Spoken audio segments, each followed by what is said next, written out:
We had another very productive session, building off Geneva, building off the events of this week. As I told you earlier this morning, our goal here is to end the war, but it's more than just to end the war. We don't just want to end the war, we also want to help Ukraine be safe forever, so never again will they face another invasion, and equally importantly, we want them to enter an age of true prosperity. It's about also the terms that set up Ukraine for long-term prosperity. I thought we started laying the groundwork for that, most certainly in Geneva. I think we continued that work in our communications throughout the week. I think we built on that again today, but there's more work to be done. This is delicate, it's complicated, there are a lot of moving parts, and obviously there's another party involved here that'll have to be a part of the equation, and that'll continue later this week when Mr. Witkoff travels to Moscow, although we've also been in touch in varying degrees with the Russian side, but we have a pretty good understanding of their views as well. So much work remains, but today was again a very productive and useful session where I think additional progress was made, and we continue to be realistic about how difficult this is, but optimistic, particularly given the fact that as we've made progress, I think there is a shared vision here that this is not just about ending the war, which is very important. It is about securing Ukraine's future, a future that we hope will be more prosperous than it's ever been. We were discussing about the future of Ukraine. We discussed all the important matters that are important for Ukraine, for Ukrainian people, and the U.S. was super supportive. We already had a successful meeting in Geneva, and today we continued this success. So at the moment, this meeting was productive and successful. On the later stages, hopefully, we will keep you updated.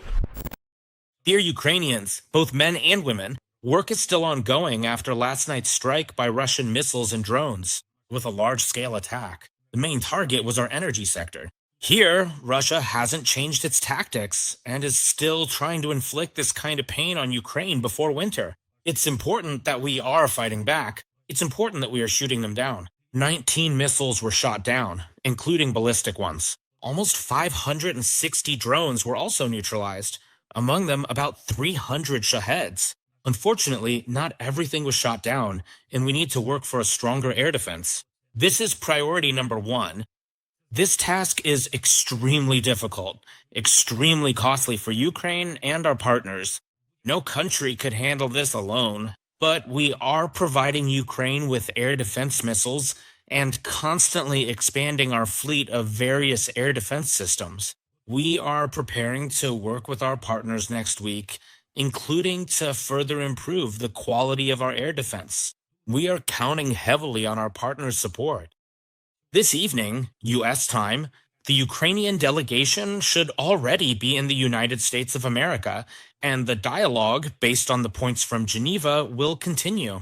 Diplomacy remains active. The American side is showing a constructive approach, and it is quite realistic that in the coming days, we can finalize the steps needed to determine how to end the war with dignity. The Ukrainian delegation has the necessary directives, and I expect the team to work according to clear Ukrainian priorities.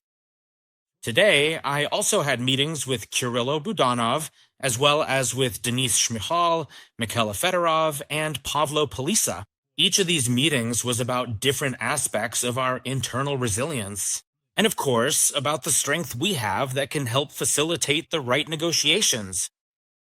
I spoke with the Speaker of the Verkhovna Rada of Ukraine, Ruslan Stefanchuk, representatives of the majority faction, and with the Prime Minister of Ukraine, Yulia Sviridenko.